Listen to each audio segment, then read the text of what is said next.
Baik, Assalamualaikum warahmatullahi wabarakatuh. Selamat pagi semuanya. Waalaikumsalam warahmatullahi wabarakatuh. Pagi, Ya, Pak. oke. Alhamdulillahirrahmanirrahim kita bisa kuliah lagi ya, walaupun ini di aplikasi Zoom. Materi hari ini kita akan membahas tentang model-model pengembangan perangkat lunak ya. Model-modelnya seperti apa, metodenya yang digunakan untuk pengembangan sebuah perangkat lunak seperti apa. Oh ya, sebelumnya nih saya sepertinya akan sedikit lebih cepat ya untuk kuliah hari ini karena kebetulan ini saya sedang di kampus juga, lagi ada sidang ya. Sebetulnya jam segini saya sudah mulai ini ya, ngidang ya. Tapi nggak apa-apa, saya izin dulu dari panitia sidang untuk kuliah dulu. Saya sampaikan dulu materi untuk pertemuan sekarang, karena kalau diundur lagi nanti saya nggak tahu nih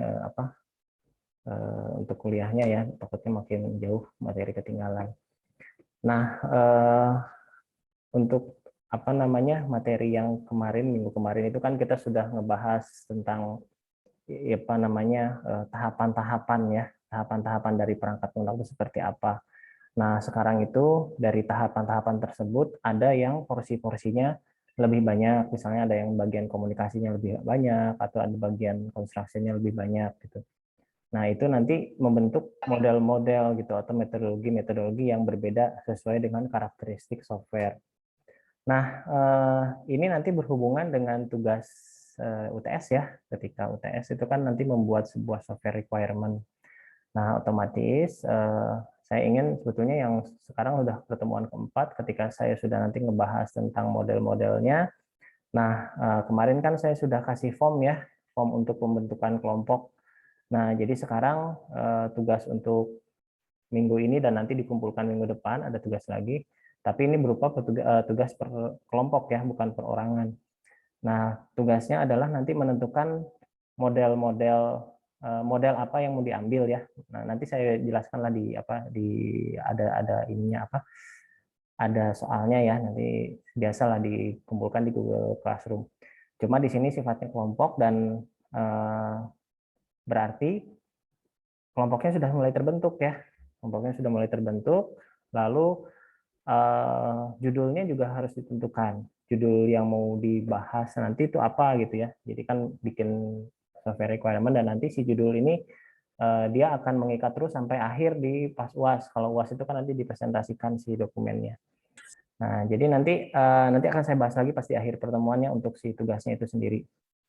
Nah, nanti minggu depan saya akan melihat yang sudah dikumpulkan si tugasnya, maksudnya si judul-judulnya kita akan bahas ya. Maksudnya begini, karena saya berkaca dari pengalaman semester kemarin, judul-judulnya itu ada yang mirip-mirip ya si topiknya gitu. Jadi nanti mungkin kita akan saya bahas dulu gitu, yang kelompok ini sama tidak dengan kelompok yang lain gitu. Jadi fix ketika nanti setelah pertemuan 5, 6, 7 itu sudah tidak lagi berpikir tentang kelompok dan judulnya, karena kita akan fixkan di minggu depan. Nah, sekarang silakan saya kasih kesempatan sebetulnya dari pertemuan pertama ya untuk menentukan kelompok dan sekarang sudah mulai menentukan judul. Nah, nanti ditentukan maksudnya judulnya nanti dikumpulkan ya sebelum kita kuliah ya, sebelum kita kuliah karena akan dibahas.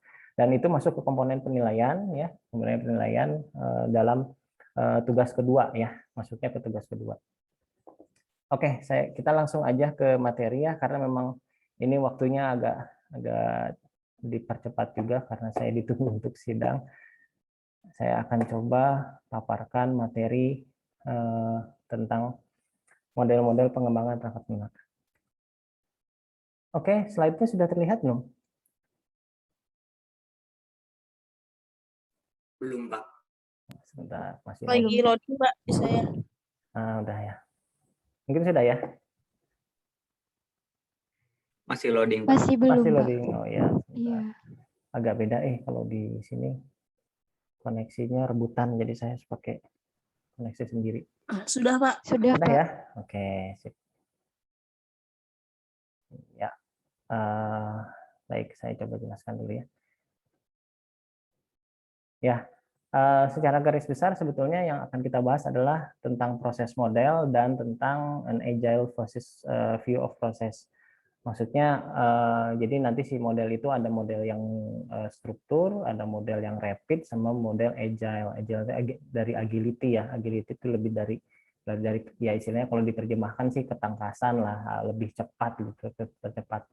Itu nanti berhubungan dengan model-modelnya tuh bagaimana menangani sebuah proyek di perangkat lunak tersebut gitu. Kita langsung saja ya ke proses modelnya. Nah, proses model yang pertama itu ada perspektif model. Nah, di perspektif model ini ada 3 ya, ada waterfall, incremental, ada evolusi proses model. Dan di sini juga ada specialized proses model dan the unified process. Nah, ini sebetulnya kalau dijelasin kayak gini mungkin belum ngeh gitu ya. Jadi saya langsung aja ke intinya saja. Mungkin yang pernah atau pernah lihat atau pernah baca ya, atau skripsi atau misalnya tugas kerja praktek di sana pemodelan dengan waterfall, misalnya pemodelan dengan apa namanya rapid. Nah, itu apa gitu ya. Nah, waterfall itu kenapa disebut waterfall kan, kalau kita lihat waterfall kan air terjun ya, air terjun kan dari atas sampai bawah. Nah, dia saya lihat dulu. Nah, bentuknya kayak gini. Nah, yang kemarin saya jelasin tentang komunikasi, planning ya, terus modeling, construction sama deployment. Kalau di waterfall itu berurutan. Jadi prosesnya dari komunikasi, planning, modeling, construction. Dia berurutan dari atas ke bawah. Nah, si model waterfall ini disebut sebagai model struktural karena satu proses harus selesai dulu baru bisa ke proses yang selanjutnya gitu. Nah, di sini disebut waterfall ini juga bisa disebut sebagai model yang primitif model sih sebetulnya, karena ketika awal-awal pengembangan perangkat lunak itu banyak yang menggunakan ini gitu, banyak yang menggunakan waterfall. Dan disinilah sebetulnya sumber masalah ada ketika misalnya aplikasinya kurang sesuai dengan pemesanan customer karena mungkin di proses komunikasinya yang kurang. Nah, sehingga ini menyebabkan pengembangan model-model lain gitu. Tapi di awal-awal ketika apa namanya perangkat lunak itu mulai dikembangkan ya, sebuah metode perangkat lunak dikembangkan itu semuanya mengacu pada metode ini gitu ya, metode waterfall. Mungkin secara sadar atau tidak sadar ini yang dilakukan gitu ya metodenya. Jadi komunikasi dulu, planning dulu, modeling, construction.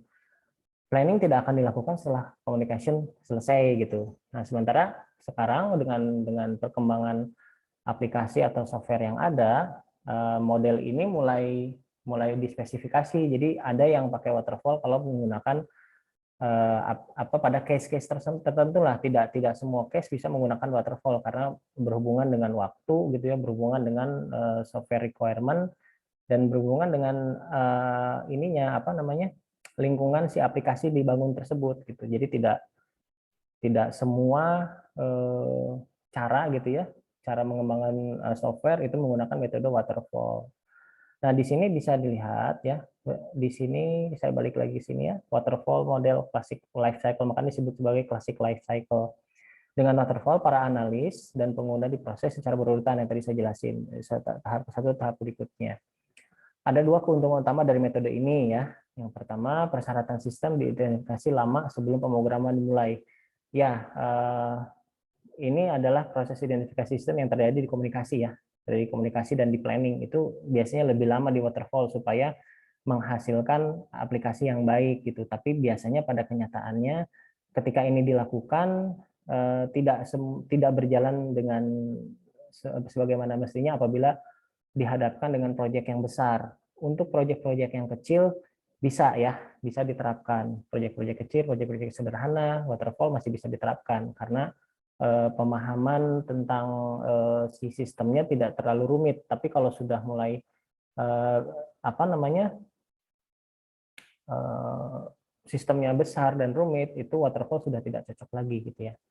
Nah, di sini perubahan persyaratan diminimalisasi sebagai hasil proyek. Jadi istilahnya deal-dealannya atau kontraknya itu di awal, di komunikasi dan di planning gitu. Karena tidak bisa balik lagi ketika sudah masuk ke proses construction. Ketika membangun software, itu tidak bisa lagi perubahan requirement. Dan ini kan sebetulnya sangat-sangat sulit kalau misalnya proyek kita besar gitu. Tapi kalau proyeknya kecil itu otomatis bisa berjalan dengan baik ya. Makanya di sini nanti dilihat dulu apa proyeknya seperti apa, proyek softwarenya seperti apa. Kalau proyeknya besar, sepertinya tidak mungkin untuk menggunakan waterfall begitu. Nah, sekarang kita lihat lagi di sini ada 2 kelemahan ya yang dari metodologi ini. Nah, di sini desainnya harus benar-benar ditentukan sebelum pemrograman dimulai. Jadi benar-benar analisis di awal itu benar-benar harus baik. Makanya saya tadi bilang untuk waterfall ini tidak cocok untuk proyek besar, tapi kalau untuk proyek kecil masih cocok, bisa gitu. Karena biasanya kalau proyek-proyek yang kecil itu tidak membutuhkan analisis yang terlalu mendalam ya, karena memang sifatnya umum dan lebih sudah terbiasa. Lalu membutuhkan waktu yang lama antara penyelesaian proposal sistem pada tahap analisis dan pengiriman sistem. Nah, ini maksudnya lamanya di situ ketika dikomunikasi dan di planning gitu ya. Karena memang harus hati-hati ketika sudah terbentuk sistem dan yang akan dibangun atau model yang akan dibangun, programmer akan mengacu kepada model tersebut, model yang akan dibangun tersebut, ya pemodelan yang dibikin. Nah, itu tidak bisa balik lagi kalau ada perubahan. Nah, itu kelemahannya. Sehingga memang ini lebih cocok ke aplikasi yang sederhana, ya, yang kecil-kecil gitu. Kalau aplikasi yang besar, yang rada-rada rumit gitu ya, atau yang lebih kompleks gitu ya, itu mungkin lebih cocoknya dengan metode yang lain. Nah, ini yang tadi ya, gambar yang tadi. Oke. Nah, lalu selain model waterfall seperti ini yang jalurnya satu gitu ya, yang jalurnya ini satu gitu, yang jalurnya satu gitu. Ada juga yang ini ada juga yang model yang lain ya seperti ini. Nah, seperti yang ini.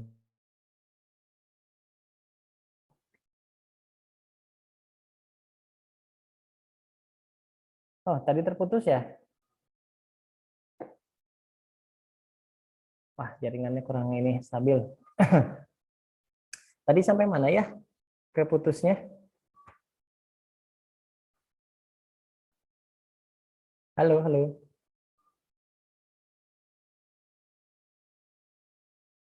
Takutnya tadi saya udah bicara panjang lebar tapi malah keputus. Tadi keputusnya sampai mana ya?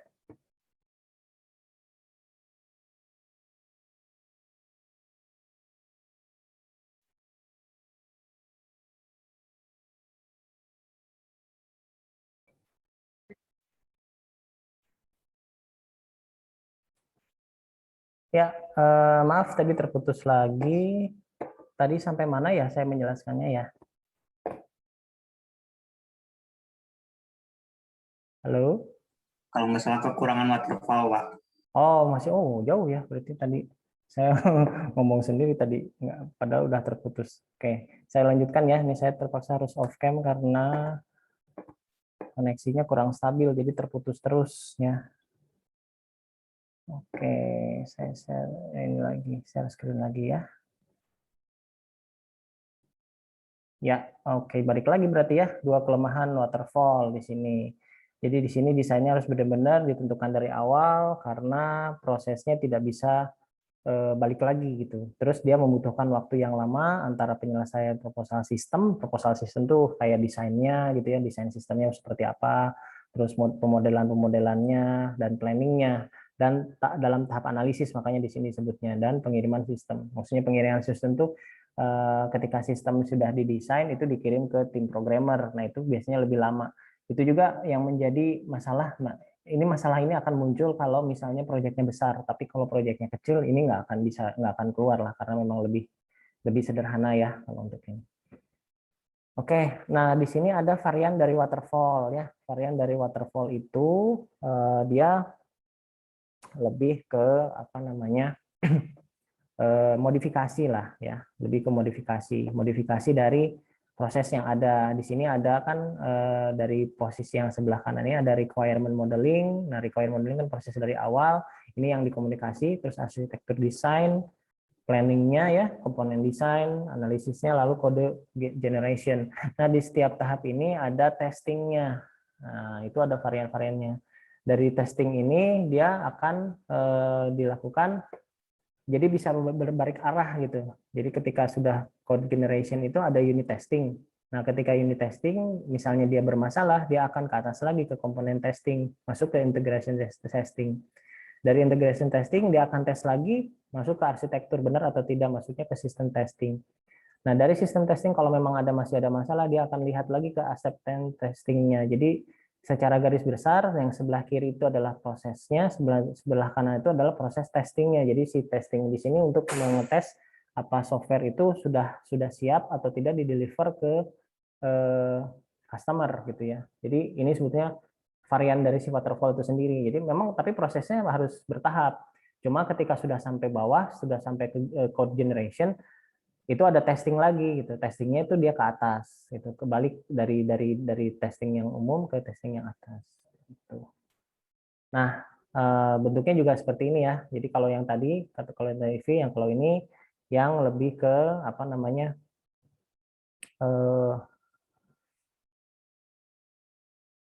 Samalah dengan tadi yang ini ya. Cuman ini digambarkan seperti waterfall yang tadi. Di sini kan requirement definition. Sementara yang panah yang kebalik ini adalah sebuah testingnya. Jadi di testingnya dari yang paling bawah dulu begitu. Nah, dari yang paling bawah, kalau testingnya berhasil dia akan naik lagi. Kalau misalnya berhasil dia nggak akan lanjut. Tapi kalau dia sudah ada masalah, oh ini ada masalah nih di testing di sini di sistem integration. Berarti dia akan ngetes lagi ke atas, ke implementasinya seperti apa, masuk ke software design dan requirement definition lagi. Jadi dirunut lagi kalau misalnya sudah sampai bawah. Dan ini adalah model waterfall yang sudah dimodifikasi. Tapi pada dasarnya, konsepnya, si waterfall itu dia satu proses dia harus selesai baru ke proses yang lain. Seperti itu. Nah, itu untuk yang waterfall ya. Nah, sekarang masalah model waterfall apa gitu ya. Pembagian yang tidak fleksibel dari project yang ke dalam langkah-langkah yang berbeda ya, membuat dia sulit untuk merespon perubahan kebutuhan customer. Ya, makanya karena prosesnya harus ditentukan, maksudnya karena si software itu harus ditentukan di awal, jadi memang jadi tidak fleksibel. Nah, oleh sebab itu model ini hanya sesuai bila kebutuhan dimengerti dengan baik dan perubahan akan terjadi mudah selama proses perancangan. Karena ini memang cocok kalau softwarenya sederhana gitu ya. Terus beberapa sistem mempunyai kebutuhan yang stabil. Ya ini tergantung lagi, kalau proses proyeknya besar nggak akan mungkin dapat yang stabil. Tapi kalau yang sederhana mungkin ya. Nah, model ini sebagian besar digunakan untuk proyek sistem yang besar di mana sistem ini dikembangkan pada beberapa sisi. Nah, ini ya. Nah, tadi kan saya sampaikan sebenarnya proyek ini sesuai dengan cocoknya untuk proyek-proyek kecil yang memang berdiri sendiri. Kalau untuk proyek besar, nah modifikasinya dengan kelompok-kelompok yang dikembangkan dari beberapa sisi, itu baru bisa memungkinkan. Tapi biasanya pada jadi gimana ya, dibagi modul gitu ya. Jadi proyeknya besar tapi dibagi per modul, jadi menjadi proyek-proyek kecil. Nah, ini baru bisa menangani si aplikasi yang besar tersebut gitu. Ini sebetulnya jadi semacam modifikasi teknik lah kalau misalnya tetap mau pakai waterfall dan menangani si proyek yang besar. Nah, si proyeknya harus dibagi-bagi menjadi modul-modul yang kecil. Sehingga satu modul itu satu tim, dan itu memang jadi membutuhkan requirement yang lebih besar gitu. Nah, makanya ini tergantung dari case-nya. Oke, selanjutnya ada increment process model. Nah, increment process model ini sebetulnya pengembangan juga dari si waterfall, cuma yang tadi dijelaskan apabila proyeknya besar dibagi menjadi beberapa kelompok modul. Nah, ini increment pertama, increment kedua, sama increment sampai ke N. Di masing-masing increment dia ada prosesnya dari mulai komunikasi sampai proses deployment-nya. Nah, dia bersinggungan. Kalau misalnya dilihat bagannya seperti ini, dia akan bersinggungan berdasarkan project calendar. Nah, ini model waterfall yang diterapkan untuk proyek besar gitu ya. Untuk proyek besar dibagi menjadi modul-modul kecil gitu. Seperti itu. Nah, baik. Sekarang kita akan lihat ke model yang lain ya. Model yang lain, the evolutionary model atau prototyping. Nah, karena timbulnya masalah di waterfall yang mungkin menyebabkan beberapa case yang besar ya, sehingga ada pengembangan model lain yaitu model prototyping, di mana tahapan-tahapan seperti komunikasi ya, komunikasi terus planningnya ya, di sini maksudnya ke quick plan, modelingnya, terus construction sama deployment itu dilakukan bersama-sama berbarengan gitu. Nah ini untuk biasanya sih pengembangan software saat ini dilakukan seperti itu. Jadi ketika mulai komunikasi dia sudah mulai kebaca, oh ya plannya bakal seperti ini, modelingnya seperti ini, dan langsung bisa bikin kode-kode sederhana dan langsung bisa didemokan. Nah hal ini memungkinkan untuk beberapa software yang memang sudah pernah dilakukan gitu ya, pernah dibuat, sehingga ketika ada project baru dengan skema yang sama ini bisa diterapkan gitu. Kalau belum ada sama sekali ya otomatis ya waterfall yang dimodifikasi. Tapi kalau memang sudah pernah menangani dengan skema yang sama, ini bisa diterapkan dengan model prototyping. Nah, model prototyping ini ya, metodologi berbasis ini melakukan desain, analisis, dan implementasi secara bersamaan. Nah, semua ketiga fase dilakukan berulang-ulang dalam siklus sampai sistemnya selesai. Jadi misalnya di tengah-tengah program memang ada kontrak ya, ada kontrak lah. Kontrak kerja itu kan di awal untuk menentukan softwarenya mau seperti apa. Tapi ada tahap komunikasi balik lagi ketika sudah proses construction. Nah, semua prototipe adalah versi baru. Jadi versi kecil dari sistem yang besar, jadi lebih ke miniatur. Nah ya, ada gambarnya yang menjelaskan bahwa prosesnya itu secara bersamaan. Nah ini ya, prototyping based metodologi. Jadi metodologi prototyping seperti ini. Ketika planning, langsung analisis, desain. Nah di sini dia membuat mau pas waktu proses analisis, desain, dan implementasi ini membuat sistem prototype system. Nah, si prototype system itu dikonsultasikan lagi ke customer gitu. Jadi nanti pada tahap implementasi itu bisa terlihat sebagian progresnya seperti apa, dan apabila ada masukan atau ada perubahan itu bisa dilakukan. Berbeda dengan waterfall. Kalau waterfall komunikasi di awal. Jadi tengah-tengah project nggak bisa ini lagi gitu ya, nggak bisa ditambahkan gitu. Ya tentunya harus sesuai dengan kontrak. Tapi kalau misalnya prototyping, di setiap tahapannya ketika sudah jadi gitu ya, jadi softwarenya nggak harus jadi semua, nggak harus jadi 100%, namanya juga prototype. Mungkin desainnya dulu gitu, desainnya seperti ini, lalu konsultasikan ke customernya. Ada beberapa keuntungan dan kerugian. Nah, keuntungannya apa? Menyediakan sistem yang bisa berinteraksi dengan penggunanya. Jadi si customer-nya bisa melihat progresnya seperti apa, lalu bisa melakukan masukan. Tentunya harus sesuai dengan kontrak ya. Kalau tidak sesuai dengan kontrak, mungkin menjadi si software-nya jadi lama selesainya. Nah, ya walaupun belum siap digunakan, walaupun hanya baru tampilan aja gitu ya, itu baru bisa. Terus kerugiannya, nah ini kerugiannya kalau pakai waterfall. Sering prototipe mengalami perubahan yang signifikan sehingga banyak keputusan desain awal yang terbukti masih sangat kurang. Jadi ini belum jadi nih, misalnya udah dikasih prototipe. Biasanya nih kalau terjadi masalah kalau memang si customer-nya nggak kurang paham ya gitu ya, atau terjadi miskomunikasi lah. Itu biasanya terjadi perubahan besar dan balik lagi ya ke kontrak. Kalau misalnya kontraknya masih dalam kontrak, itu masih bisa dilakukan perubahan. Tapi kalau perubahannya major besar, tidak sesuai dengan kontrak, ya otomatis si softwarenya ini menjadi sulit untuk diselesaikan karena perubahannya setiap konsultasi atau bukan konsultasi ya, setiap laporan gitu ya ke customer, ini progresnya seperti ini, mau nambah lagi ya, ada perubahan lagi. Nah itu kelemahannya kalau pakai waterfall. Oke, baik, sampai sini ada yang mau bertanya? Silakan, saya kasih kesempatan dulu. Tadi saya sudah paparkan antara waterfall dan prototype ya. Kalau waterfall lebih ke sistem yang belum jadi, tapi bisa kecil bisa besar. Kalau prototyping itu memang bisa untuk sistem yang belum jadi, cuman ya kekurangannya seperti itu, harus harus dibatasi oleh kontrak yang kita bikin. Kalau enggak nanti si softwarenya pengen ada perubahan yang signifikan, dan itu bisa merugikan dari sisi si developer juga karena pasti membutuhkan waktu yang lama gitu untuk merombak lagi. Baik, ada yang mau bertanya? Silahkan. Sampai sini dulu. Untuk kedua metode tersebut. Cukup jelas atau ada yang ingin dijelaskan lagi?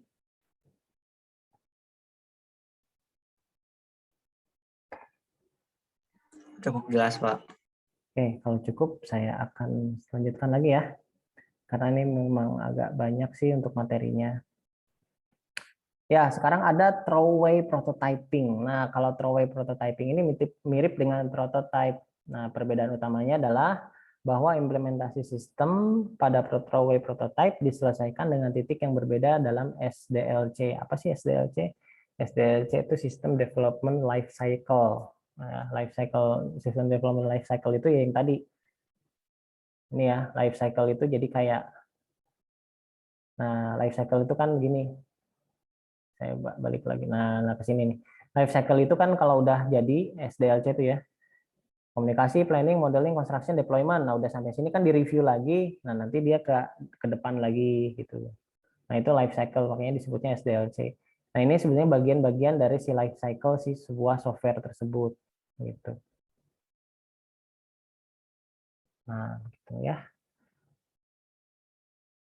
Di sini sebut throwaway. Throwaway itu apa? Karena kan ini dilakukan secara bersamaan ya, komunikasi, quick plan, modeling, terus construction, lalu deployment. Lalu dia melakukan konsultasi lagi dengan si customer. Setelah konsultasi, apabila ada masukan atau ada perubahan, maka dia akan langsung dirubah. Tapi kalau sudah fix, nah kalau sudah fix, di model prototyping, dia akan menyelesaikan dulu si projectnya sampai si deployment. Tapi kalau misalnya di throwaway itu di salah satu proses saja. Kalau misalnya sudah dirasa ketika konsultasi pertama sudah memungkinkan, sudah cukup hanya satu kali putaran, nah itu udah selesai, gitu, udah dinyatakan selesai. Jadi makanya disebutnya throwaway. Nah misalnya nih planning, analisis, terus analisis, desain, implementasi dilakukan sebuah dalam desain prototype. Ketika desain prototype itu sudah oke, di deal bagus gitu ya, berarti kan baru sampai prototype aja udah beres gitu.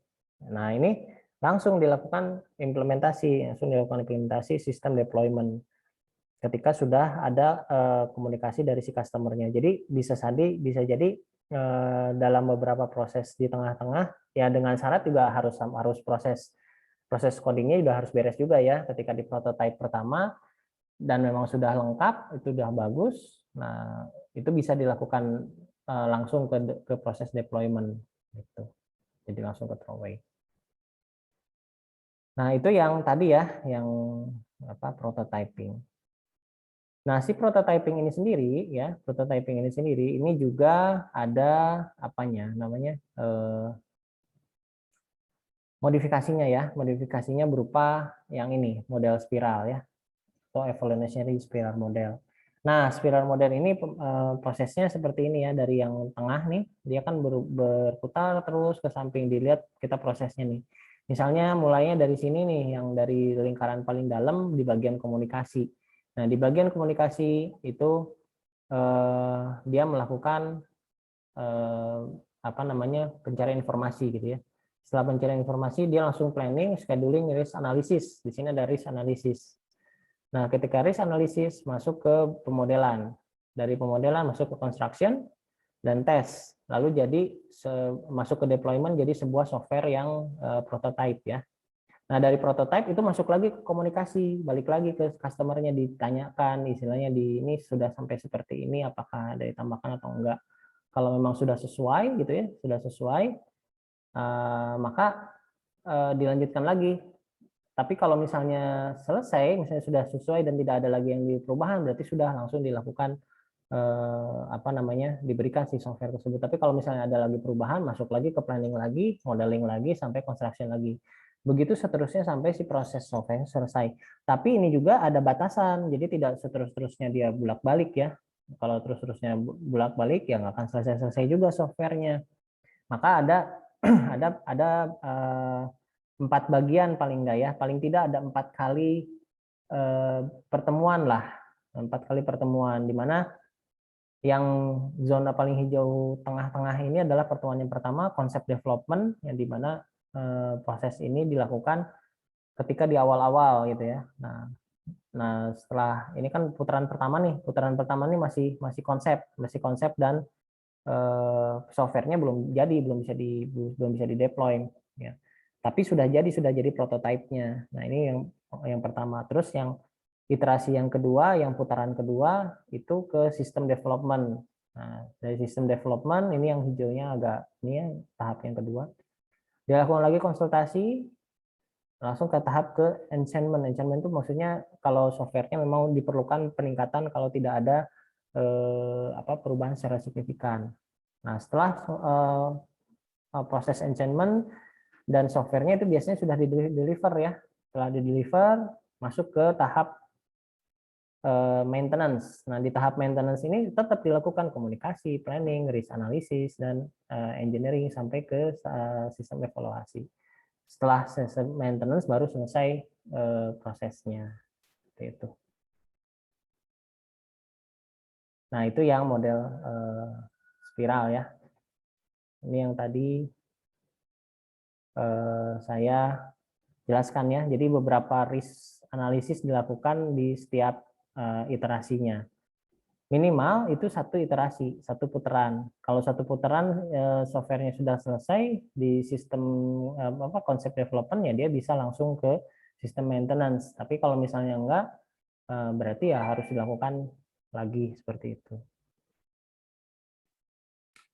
Spiral model the life cycle of software product ya.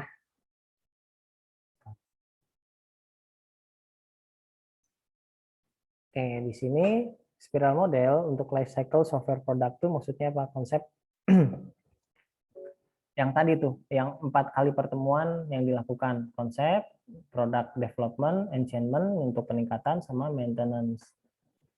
Ada kelebihan dan kekurangan. Keuntungannya apa? Aplikasi software, aplikasi dalam sistem software yang besar. Jadi memang biasanya untuk proyek-proyek besar ya, untuk proyek besar, untuk yang proyek yang kompleks, yang terdiri dari modulnya lebih banyak, itu biasanya menggunakan sistem ini. Jadi beberapa kali bertemu dengan customer. Tapi kalau sistem kecil, ya itu balik lagi ya. Kalau sistem kecil, waterfall juga cukup gitu. Tapi kalau udah sistem besar, pakai spiral lebih enak. Terus menggunakan model spiral ini digunakan serta mekanisme pengurangan risiko. Jadi risknya selalu dianalisis, setiap tahap selalu dianalisis risikonya, sehingga dari sisi penanganan risiko lebih baik lah gitu kalau dibandingkan model spiral. Kalau dibandingkan dengan waterfall, karena waterfall satu jalan, kalau spiral dia muter ya bolak-balik. Ada kelemahannya dari sisi pengendalian, tuntutan penilaian risiko tinggi dan keahlian. Nah, di sini otomatis yang bekerja adalah para ahli software yang sudah berpengalaman ya, tentunya harus yang memiliki pengalaman. Nah, di sini disebutkan belum banyak diterapkan ya, karena biasanya untuk proyek-proyek besar ini yang belum diterapkan karena tipe ini tuh sebetulnya hanya untuk penanganan proyek-proyek yang besar supaya penanganannya bisa penanganan software itu bisa dihandle gitu, seperti itu. Nah, tapi kalau untuk sekarang sih sepertinya sudah mulai, kalau untuk di proyek-proyek sebuah perusahaan besar ya, proyek ini pasti digunakan dibandingkan pakai waterfall gitu. Kalau waterfall itu biasanya untuk yang software kecil.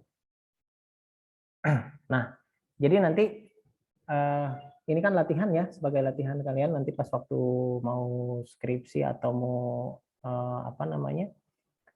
KP ya, menentukan model ini sangat penting. Jadi nanti berhubungan dengan aplikasi yang dibuat. Kalau aplikasinya sederhana dan terstruktur ya pakai waterfall boleh gitu.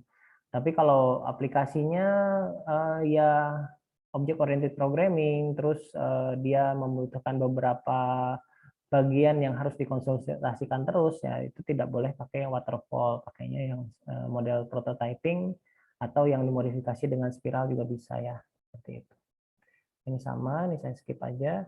Nah, sekarang ini ada extreme programming ya. Extreme programming ya. Ini mempunyai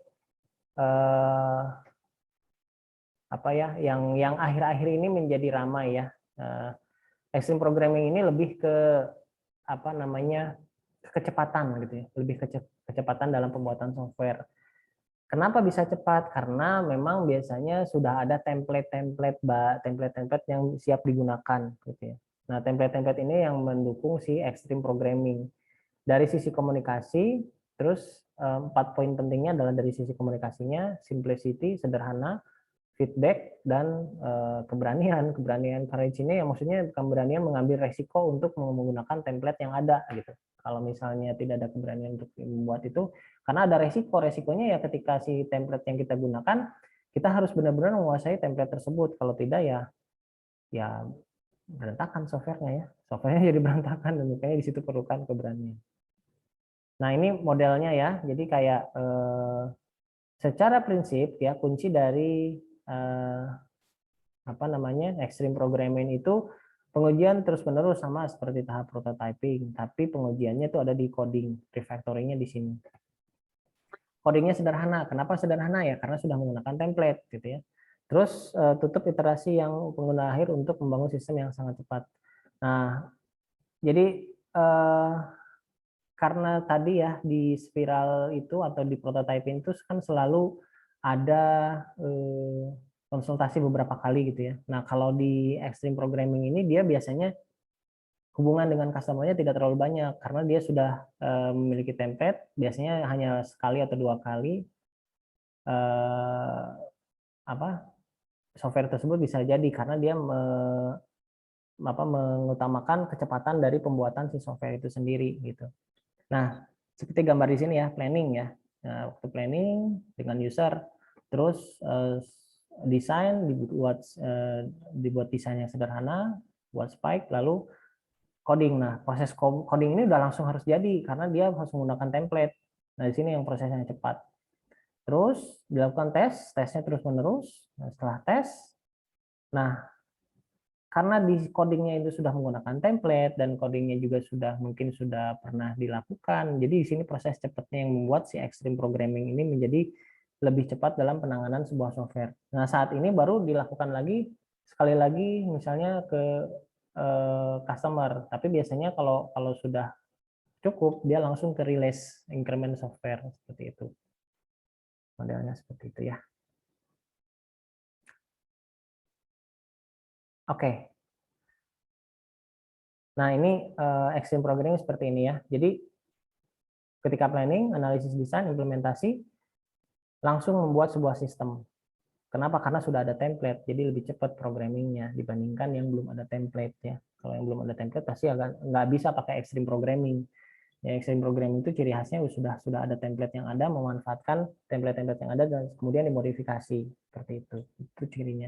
Makanya sekarang aplikasi-aplikasi ada banyak sekali template untuk web programming ya. Nah, itu sebenarnya untuk mendukung si extreme programming metodologi gitu.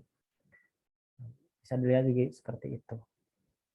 Nah, ini kriteria yang untuk pemilihan model ya, untuk pemilihan model. Jadi yang tadi saya jelaskan itu sebetulnya ada 3 bagian besar. Ada structured model, ada struktur ya, struktur metodologi terstruktur lah.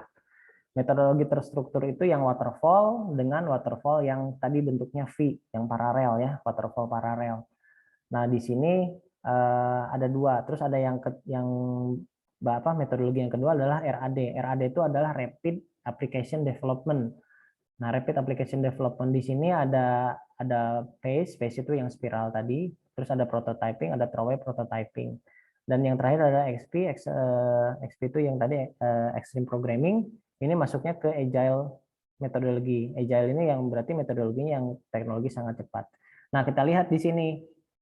Jadi di sini nanti kalian acuannya mau proyeknya seperti apa, namanya seperti apa. Misalnya ability system development with unclear user requirement. Jadi kalau ketika tahap komunikasi dengan user itu nggak jelas ya, kurang jelas, jangan pakai yang waterfall gitu. Kadang kan untuk menjelaskan ke user itu menjelaskan itu tidak sejelas mungkin dan akhirnya menyebabkan prosesnya itu kalau pakai waterfall bisa balik lagi. Nah, ini cocoknya menggunakan prototyping atau throwaway prototyping atau pakai extreme programming karena informasi sedikit, oke, bisa dikembangkan, lalu nanti bisa dirubah lagi seperti itu. Terus bila si development sistemnya, atau sistem yang sedang di tempatnya itu unfamiliar teknologi. Unfamiliar teknologi itu maksudnya teknologinya baru, misalnya katakanlah lagi mengembangkan sebuah sistem yang belum pernah digunakan, misalnya menggunakan Linux, membuat software menggunakan Linux. Nah, ini karena unfamiliar, tidak, maksudnya si pengembang software, si developernya belum punya pengalaman, nah jangan sekali-kali pakai waterfall gitu, pakai yang throwaway atau yang ya pakai yang throwaway sih ini bagusnya, karena bisa menganalisis si sistemnya dulu gitu. Terus kompleks ya. Nah kalau kompleks pakai waterfall dan itu masih bisa ya kalau kompleks. Kenapa? Karena si komunikasinya kan harus bagus ya, harus bagus. Jadi kalau komunikasinya udah selesai, baru dia ke tahap selanjutnya. Nah, untuk sistem-sistem kompleks itu pakai waterfall yang dimodifikasi ya. Tapi kalau waterfall yang biasa itu juga mengalami masalah kalau misalnya ya usernya, balik lagi ke usernya. Kalau usernya bisa menjelaskan dengan jelas itu bisa, tapi kalau usernya tidak bisa menjelaskan dengan jelas ya yang kompleks dengan menggunakan waterfall juga jadi sulit. Jadi bagusnya memang di prototyping gitu. Nah, selanjutnya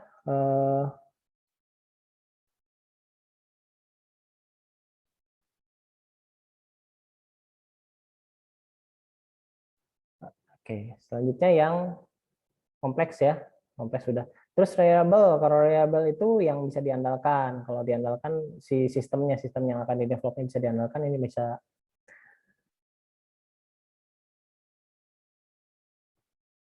Bentar ya.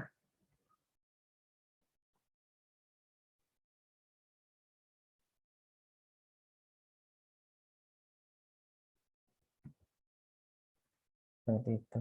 Nah, with a short time schedule. Nah, kalau punya tenggat waktu yang sangat singkat, nah ini nggak cocok pakai waterfall karena waterfall membutuhkan waktu lama di komunikasi ya, di komunikasi dan desain.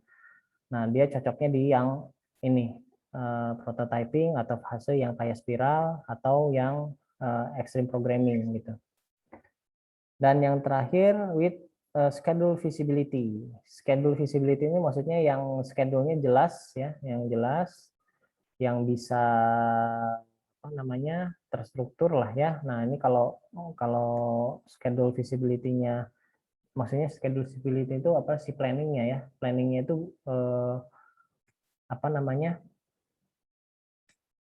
planning dari si sistemnya itu jelas, harus seperti ini, harus seperti ini, harus seperti ini. Nah itu kalau pakai kan otomatis kan berhubungan dengan waktu. Jadi kalau waktunya waktunya sempit, biasanya si schedule visibility-nya juga lebih misalnya gini, maksudnya gimana ya, schedule visibility itu kayak si customer-nya dia memiliki memiliki agenda gitu ya, agenda ketika si software tersebut harus jadi, ketika setelah jadi dia harus melakukan agenda yang lain. Nah otomatis kan berhubungan dengan waktu ya. Nah kalau misalnya berhubungan dengan waktu yang sangat sempit, menggunakan waterfall dengan schedule visibility itu sangat sulit. Tapi kalau menggunakan extreme programming itu masih bisa terhandle karena sudah ada template-templatenya. Itu. Baik, sampai sini ada yang mau ditanyakan? Ini nanti bisa dibaca. Nih materinya ada di ini ya, di Wasu Digital, nanti silakan di-download ya.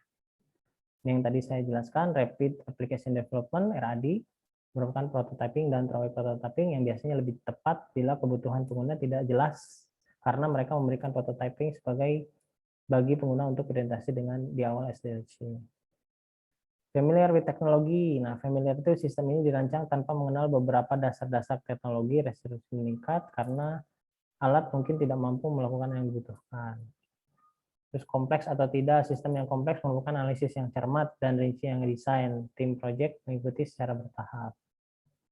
Metodologi berbasis pengguna cenderung kurang memperhatikan analisis masalah domain lengkap pada mereka. Artinya ya tadi kalau yang prototyping itu biasanya informasinya sedikit-sedikit, jadi kurang mendetail. Tapi kalau waterfall dia mendetail. Nah, cuman ada kekurangan waterfall kalau sudah terlalu kompleks juga butuh waktunya lama banget gitu ya. Tapi hasilnya pasti bagus gitu. Hasilnya pasti memuaskan. Sistem reliability, sistem yang sedang dibangun itu harus bisa diandalkan, artinya dari sisi hardware-nya ya, dari sisi jaringannya. Time short, nah time short itu berhubungan dengan waktu. Kalau waktunya sangat cepat, waterfall nggak cocok ya. Tapi kalau RAD yang Rapid Application Development atau si XP itu sangat cocok. Nah ini yang banyak keputusan desain kritis di awal project. Nah yang tadi ya dibilangkan schedule feasibility itu kalau si customer-nya dia memiliki banyak ini banyak schedule lah yang memerlukan waktu yang sangat cepat. Nah, itu nggak cocok kalau pakai waterfall gitu. Makanya ke sana. Ini membantu project manager mengenali resiko dan menjaga harapan. Nah, ini bisa dibaca lah ya. An agile proses. Nah, agile itu yang tadi dia mengandalkan kecepatan ya, kecepatan karena memang mengandalkan template yang sudah ada gitu. Template-nya sudah ada. Tes.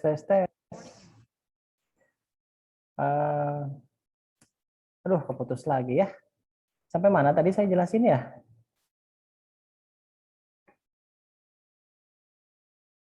Halo.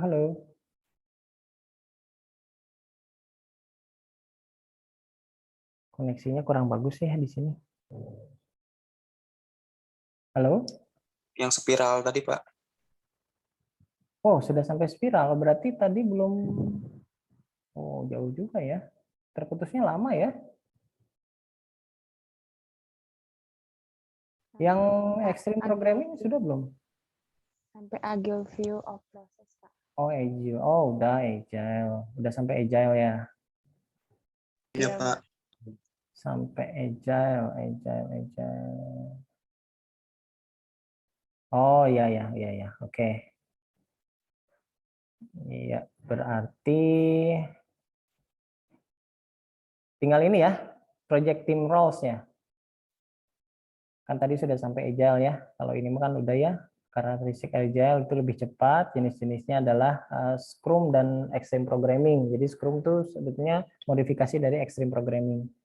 Kelebihan dan kekurangan agile, kelebihannya apa? Cepat ya. Kekurangannya apa? Ya kalau untuk project yang baru yang belum pernah dilakukan sebelumnya itu nggak akan bisa cepat gitu. Tapi kalau proyeknya sudah pernah dilakukan dan ada template-nya itu bisa lebih cepat. Itu aja sih kalau agile ya, kuncinya di situ sebetulnya. Nah, berarti project team belum ya di sini ya. Tinggal ini aja sih sebetulnya project team. Jadi dalam sebuah software, pembangunan sebuah software itu ada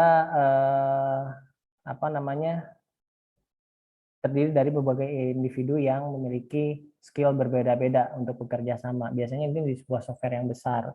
Sebuah perusahaan lah, makanya sebuah perusahaan software itu memiliki bagian-bagian yang memiliki ciri khas ya, bagian teknikal, paling tidak seorang analis gitu ya, seorang analis itu makanya kenapa analis dibayar mahal, dia memiliki teknis ya, analisis tentang teknis, analisis tentang bisnis, terus analisis tentang manajemen ya, dan tentu juga tentang kode etik ya, kode etik programming artinya di sini.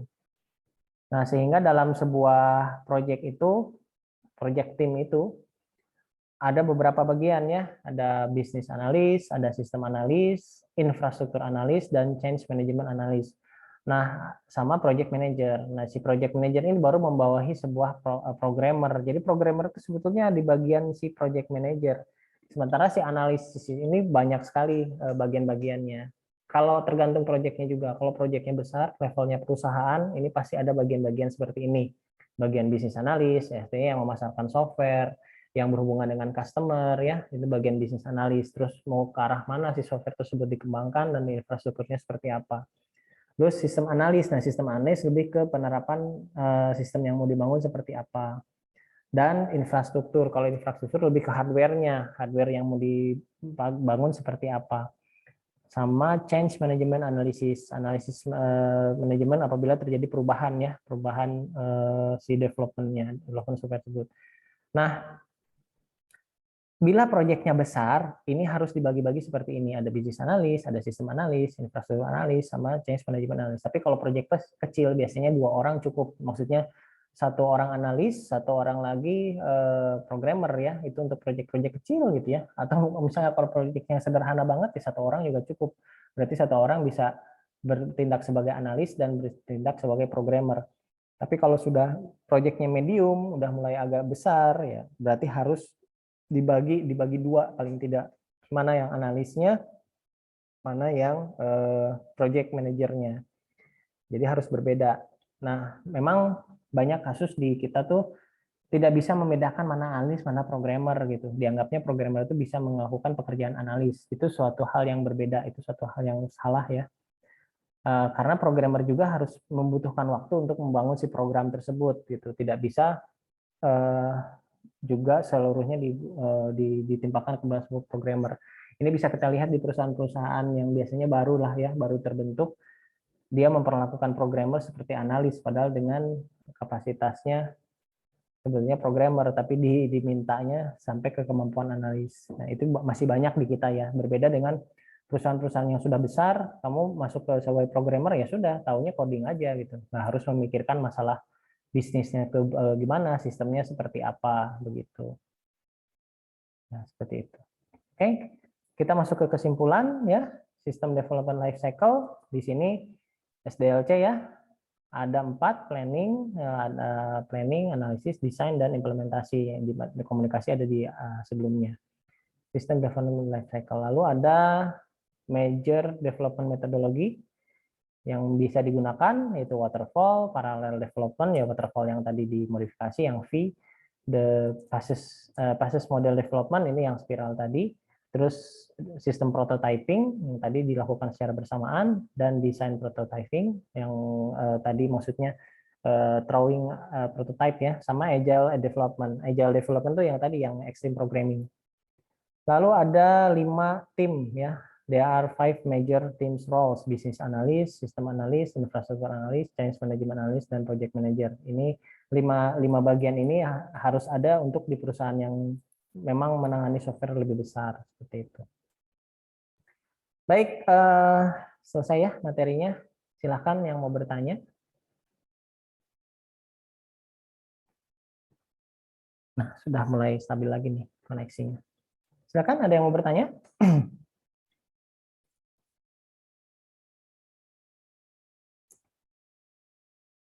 Saya Pak. Ya, silakan, Heri.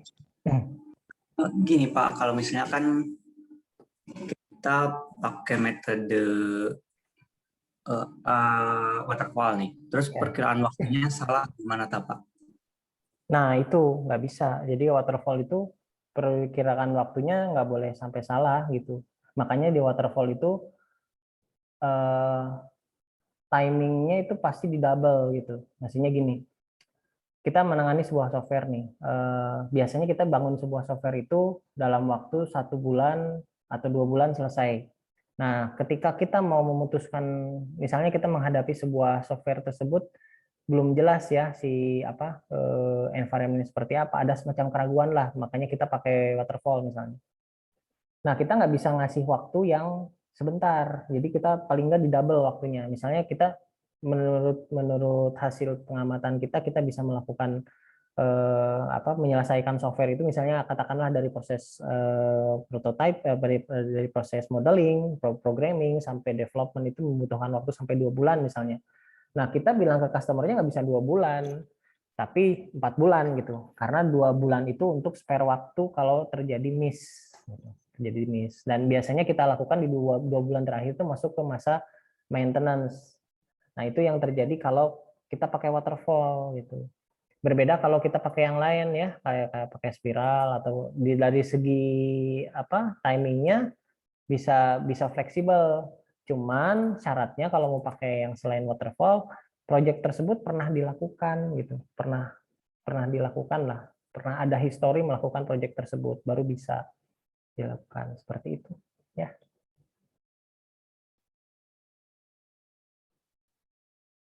Tuh. Baik, terima kasih Pak. Iya, sama-sama. Jadi intinya sih kalau waterfall tuh biasanya kalau untuk project yang belum pernah dilakukan sama sekali lah, itu pakai waterfall. Tapi kalau yang sudah pernah bikin nih, sudah pernah kebayang, udah ada contoh, sebaiknya ya pakai metode yang lain, mau pakai yang prototype atau mau pakai yang extreme programming, itu lebih cepat ya kalau pakai template ya. Itu seperti itu. Terus gimana Pak kalau misalnya si kliennya itu minta tenggat waktu yang sedikit tuh Pak?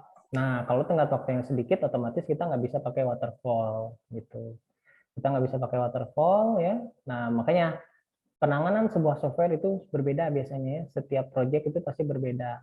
Kita harus lihat dulu ruang lingkupnya seperti apa. Makanya kuncinya untuk bisa menjaga kita tetap bekerja pada track-nya itu adalah kontrak ya, kontrak software. Jadi kontrak kerjasama lah, bukan ya kita kontrak kerjasama. Nah, si kontrak kerjasama itu kita menentukan waktunya berapa gitu ya, waktunya berapa lama. Terus apabila biasanya ya ada miss lah. Misalnya gini, ini biasa di sebuah project ya, di sebuah project itu kalau misalnya waktunya lewat itu biasanya dikasih penalti. Penaltinya biasanya di pembayaran sih. Pembayarannya berkurang berapa persen begitu. Nah, itu biasanya yang disepakati ya kalau misalnya kita mengambil kita menangani sebuah software gitu, menangani sebuah aplikasi. Makanya supaya si developernya juga tidak rugi ya dia harus gimana caranya si software tersebut selesai sesuai dengan kontrak. Kalau tidak terjadi kesepakatan ya berarti jangan diambil proyeknya gitu. Jadi kesepakatan itu harus dilakukan pada tahap komunikasi. Nah, itu biasanya ya yang namanya project ya bisa sukses bisa enggak gitu ya. Kalau enggak berarti gagal di developernya gitu. Itu juga si kontrak itu juga akan mengikat si si user, customer untuk melakukan perubahan yang signifikan gitu ya. Misalnya pengen contohnya gini lah. Dia pesannya berbasis web gitu ya. Pas di tengah-tengah minta bagaimana kalau dirubah ke Android. Nah itu nggak bisa dilakukan kalau tidak ada di kontrak gitu. Itu salah satunya. Tapi kalau misalnya kontraknya mengatakan ya kecuali ada sedikit modifikasi kontrak ya. Jadi ya otomatis ada modifikasi kontrak kalau misalnya ada perubahan sistem. Jadi intinya sih yang bisa menyelamatkan kita dalam proses pembuatan software itu ya kontrak itu sendiri. Jadi jelas kita waktunya berapa, terus prosesnya mau seperti apa seperti itu. Dan itu lebih disepakati di awal gitu, disepakati di awal seperti itu. Oke, mungkin seperti itu ya jawabannya. Ya baik Pak, dapat dimengerti Pak. Ya begitu ya. Jadi intinya sih di kontrak ya. Jadi hati-hatilah kalau misalnya kalian menangani sebuah proyek tanpa kontrak, mending tolak ya. Kontrak dulu gitu. Ya kalau misalnya kontraknya jelas, karena itu nanti yang bakal menyelamatkan kalian di situ, di sisi kontraknya. Gitu. Kalau nggak ada kontrak biasanya bisa semena-mena yang ininya, yang mesennya gitu ya. Gitu jadi seolah-olah kita nggak ada artinya nanti seperti itu. Ini sering terjadi, saya sebut kayak gini sering terjadi dan banyak korbannya ya, korbannya banyak. Biasanya yang nyari mahasiswa gitu yang bisa bikin software, nah, udah itu ya dibayar dengan kecil, padahal itu kemampuan softwarenya bagus gitu. Itu sering terjadi sih gitu. Makanya hati-hatilah. Kalian mestinya di informatika ini sebetulnya memiliki sesuatu hal yang bisa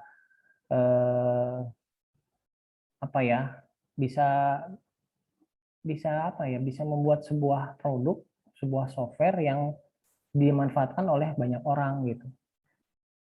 Dan tentunya di sini ya kita menghadapi orang-orang yang mengerti atau orang-orang yang memanfaatkan, itu harus hati-hati. Makanya kuncinya di kontrak lah.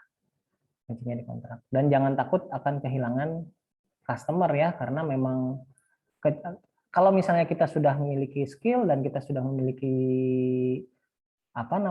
memiliki history pembuatan software, ya jangan takut untuk kehilangan customer, karena pasti ada aja dari yang sederhana atau yang kompleks ya. Kalau yang udah kompleks biasanya untuk yang sudah levelnya kita membentuk tim sebuah perusahaan gitu. Kalau yang masih sederhana kita masih bisa tangani sendiri seperti itu. Oke, ada lagi yang mau ditanyakan?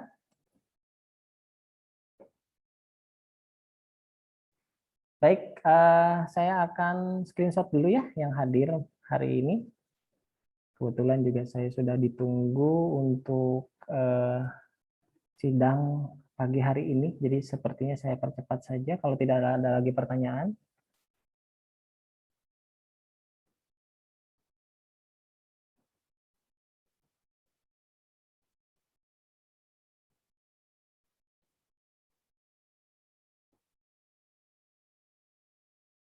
Iya, oke, siap ya.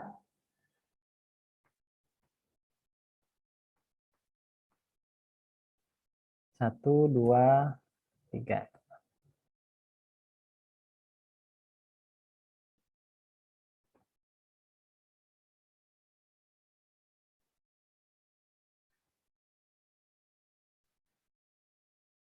Iya, oke, tunggu.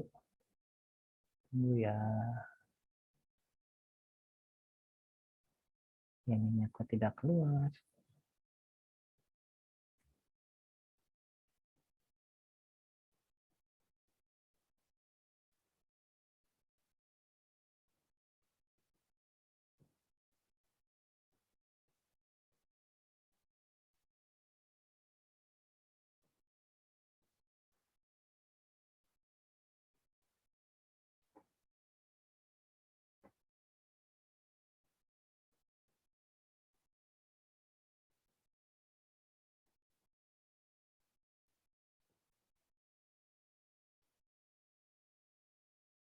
Oke, ya satu lagi ya, yang halaman 2-nya. Ya, siap ya. Satu, dua, tiga.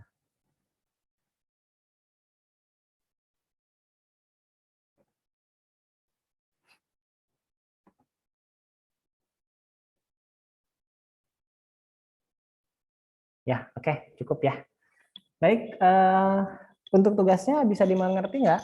Minggu depan dikumpulkan ya.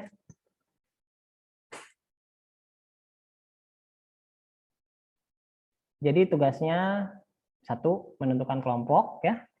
Terus menentukan judul, judulnya nggak boleh sama ya. Lalu tentukan modelnya. Modelnya mau seperti apa? Mau pakai apa? Mau pakai waterfall, spiral, terus prototyping atau extreme programming gitu ya. Silahkan gitu ya ditentukan. Jadi punya waktu sampai hari Rabu depan ya, sampai hari Rabu depan sampai sebelum kita kuliah aja. Sebelum kita kuliah itu si kelompok udah harus jadi karena nanti bakal dibahas di kuliah. Jadi pas waktu di kuliah minggu depan saya akan bahas ini kelompok-kelompoknya dengan ini juga apa dengan judul-judulnya juga. Dan di situ memang nanti masuk ke penilaian. Penilaiannya berapa gitu ya. Kalau misalnya sudah ada yang sudah deal berarti itu ada nilainya. Kalau misalnya belum beres juga ya berarti nilai untuk pembentukan kelompoknya nggak ada gitu ya. Jadi harap diperhatikan. Jadi sambil belajar planning ya, sambil belajar merencanakan gitu, merencanakan kalau membuat software seperti apa, karena nanti kan bakal kepake ketika membangun apa namanya di kerja praktek ya, laporan kerja praktek atau laporan skripsi itu sangat sangat sangat ini gitu, sangat terpakai. Oke, untuk tugasnya tidak ada yang tanya? Itu cukup Saya, jelas? Ya silakan Heri gimana? untuk kelompoknya wajib di home base masing-masing, Pak. Iya, wajib di home base masing-masing karena nanti berhubungan dengan persentase yang sudah kita sepakati kan. Ya, kalau misalnya beda, berarti beda ngitungnya saya. Jadi satu kelompok ya satu dalam satu home base ya, gitu. Makanya silakan kalian berembuk ya satu kelas gitu. Silakan mau siapa kelompoknya yang tadi rules-nya ya satu kelompok maksimal 2 orang kecuali memang ganjil gitu ya ada 1 orang ketinggalan nah dia bisa masuk ke salah satu kelompok yang ada gitu jadi ada 3 yang anggotanya kalau misalnya jadi ada satu kelompok yang anggotanya 3 gitu nah nanti langsung tentukan judulnya nah, berembuk juga judulnya nggak boleh ada yang sama gitu ya samalah kayak waktu kemarin kita bikin ini ya bikin apa di web programming tapi kan ini nggak bikin program tapi bikin dokumen programnya gitu ya dokumen softwarenya. Nah lalu setelah berembuk lalu kumpulkan ya dikumpulkan ke saya gitu ya ke saya nanti dikumpulkannya saya bikin Google Classroom nanti masing-masing ngasih ngasih kelompoknya siapa namanya, anggotanya gitu ya, tuliskan anggota kelompoknya. Jadi masing-masing ngirim gitu. Nanti ketahuan oh ini kelompok 1, ini kelompok 2, siapa aja gitu ya. Misalnya nih kelompok 1 Siti Nurul Tifah sama Merly gitu. Kelompok 2 misalnya Haikal sama Nigel gitu. Jadi ketahuan. Nah, Merly ngirim juga, terus Siti juga ngirim. Jadi supaya saya bisa ngasih nilainya di situ gitu. Supaya nanti kan komponen penilaiannya enak. Waktu di akhir saya bisa narik data, oh ya ini sudah ngumpulin gitu, sudah pernah bikin gitu. Jadi bukan salah satu yang ngirim, semuanya ngirim ya, supaya supaya gampang ke proses penilaiannya aja sih. Dan biar lebih tertib administrasi aja. Baik, cukup jelas ininya? Jelas, Ya. Pak. Baik, nanti kalau tidak ada yang bingung silahkan tanyakan ya, di WA saya juga sudah standby. Oke, saya sepertinya harus pamit dulu, sudah dipanggil terus untuk sidang ya. Jadi sampai ketemu lagi ya minggu depan. Terima kasih telah mengikuti perkuliahan di pagi hari ini. Saya mohon maaf apabila ada kekurangan. Cukup sekian dari saya. Wassalamualaikum warahmatullahi wabarakatuh. Waalaikumsalam warahmatullahi wabarakatuh. Warahmatullahi wabarakatuh. Terima kasih, Pak. Ya, sama-sama kelasnya.